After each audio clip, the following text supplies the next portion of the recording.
What's going on, party people? It is your boy Coop, and we are checking out an amazing combo that a lot of people playing Warframe just don't know about it. I know whenever I was playing, this had been out for like a year before I even realized this was in the game, and it is just awesome synergy, and they need to do more of this. So I'm talking about the Djinn, and that's Djinn with a D, yeah, a big D. You know what I'm saying? It's Djinn with a D, as well as the Gazal Machete. So I know people are like, oh god, Coop, you're talking about the Gazal. Just hear me out. So what this is going to do is, each kill is going to start filling up a meter, per se. And once this meter maxes out, which is not very many kills, it comes extremely fast. Again, no pun intended. This thing is going to let out an explosion, a corrosive explosion. So all the enemies around you are getting a corrosive proc. Not only that, but it's then going to proc like this elemental flame of Zolan onto your Gazal Machete, okay? So now your Gazal Machete is dealing additional corrosive damage, even if you don't have it built for corrosive.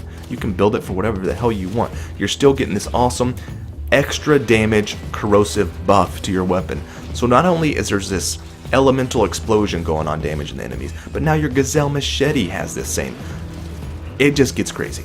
I mean, as you can see here. So what I would recommend doing is using this, of course, with the Zatki or any other secondary or even a primary if you want, that it has a good, that can really spread out elemental damage. Saren could be a really good frame to do this. I was really just showing Octavia for a few reasons.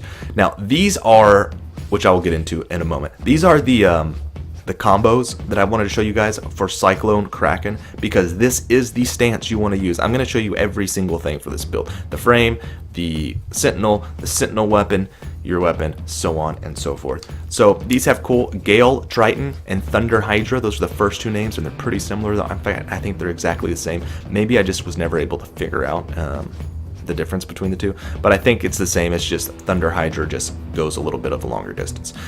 So the next one we have is a Lightning Siren, which, dude, who's coming up with these names? I feel like the person who's coming up with the names are the same type of person who comes up with the names of like different pornos movies, like Harry Potter, you know, something like that. Anyways, I don't know. I'm just all over the place today. I can't help it. You know, it's the ADHD. So this one's kind of cool, as you can see. He like does some little like slicing and a little flip there, and it's pretty cool. And lastly, we have Leviathan Rain, and this one's cool. That's not it. Come on, we'll get there. Let's get there. Okay, there we go. See how he does those back and forth slashes with a little backflip at the end? Bro, that is nasty.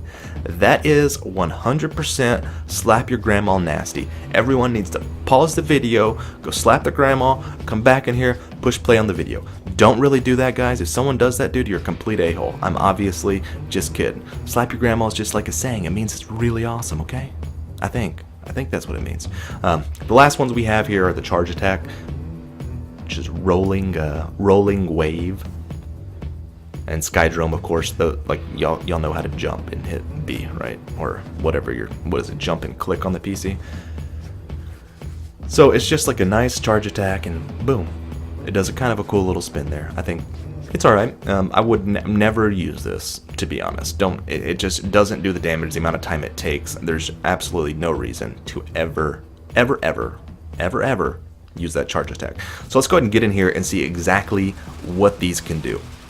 So you're going to pull out your Zatki, pop them a couple times, and dude, the Zatki actually opens up enemies to finishers, which is not something I knew at first, and then I realized, oh wow, okay, so this is opening up enemies to finishers.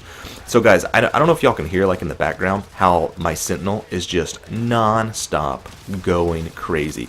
That's why they're all firing at each other, because they're getting procced with that radiation proc from the sentinel, which is pretty huge. Also, look at the difference between when I pull out my melee like in a channeling way, as opposed to having out my secondary and then just hitting the melee button. Look at the difference in damage, because it is significant. It's a significant increase in damage and the speed.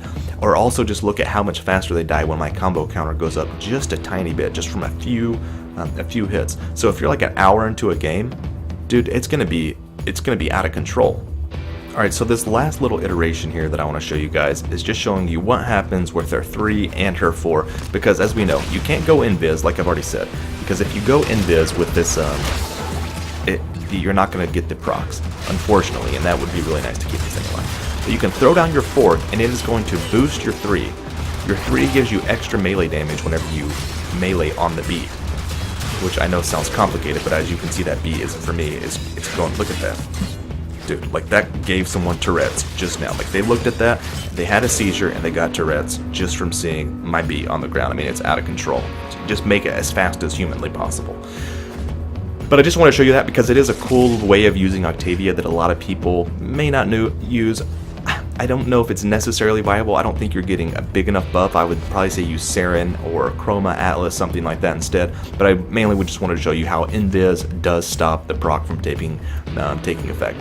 So here's the build I have for an Octavia. Again, this isn't that important. It's just not a lot of strength, quite a bit of range for that 4, and because that's really, if you're going to go in there and try to use this, you're going to want to be able to fill up that whole room with that 4. And I also got some efficiency. This is not how I would ever build Octavia for any other reason.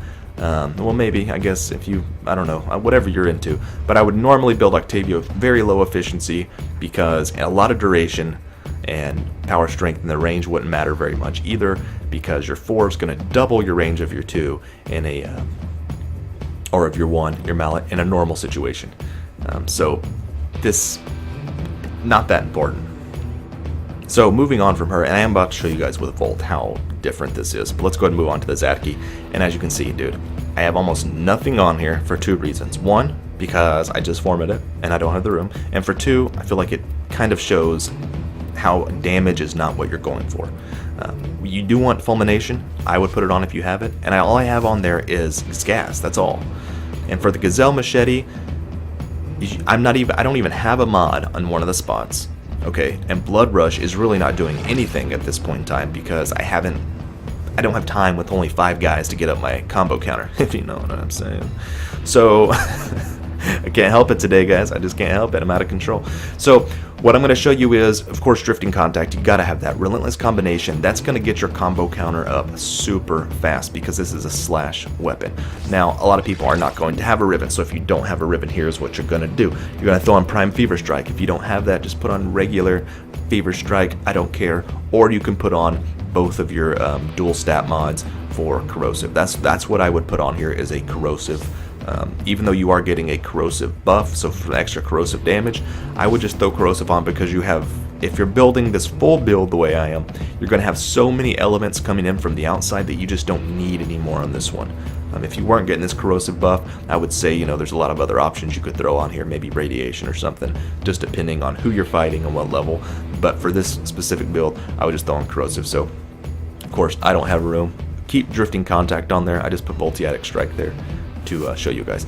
Anyways, moving to the Djinn, this one is really straightforward, kind of like everyone else.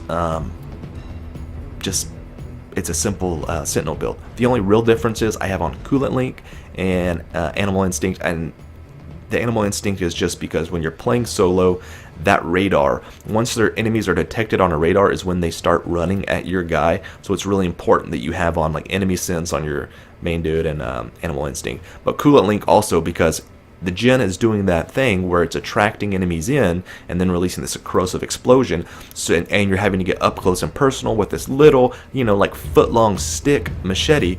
So the Coolant Link slowing them down really is beneficial for this one. Fired Up also could be good because you're really trying to take advantage of the Sentinel's weapon itself. Now this is where the build, people are like, oh my god, this guy doesn't know what he's doing. Hear me out, okay?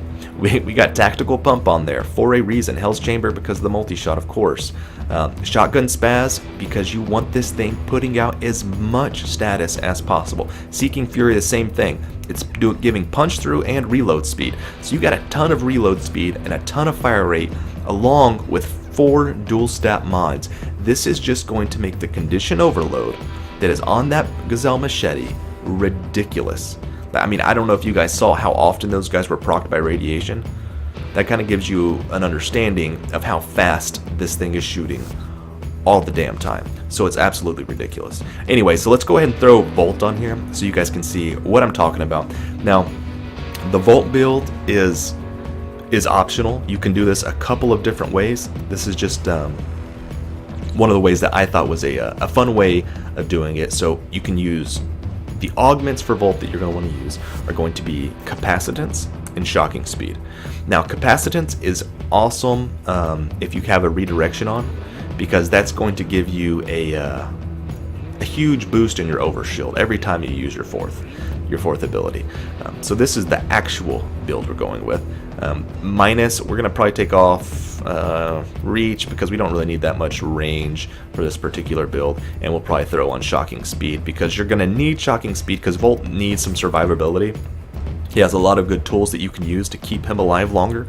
Shocking speed is one of those tools. I would almost always say that you guys should have shocking speed on, because it is nasty, dude. Imagine if every time someone walked by you, dude, it made you like shit your pants, like you just start, like it felt like you stuck your finger in a socket, because that's kind of what Volt does. Every time he goes by, all the enemies, like their head goes back, they look like they're being possessed by the Holy Ghost or something. Hands go in the air, they're all shaking. It's like Sunday evening in a Baptist church. It's out of control. It's awesome.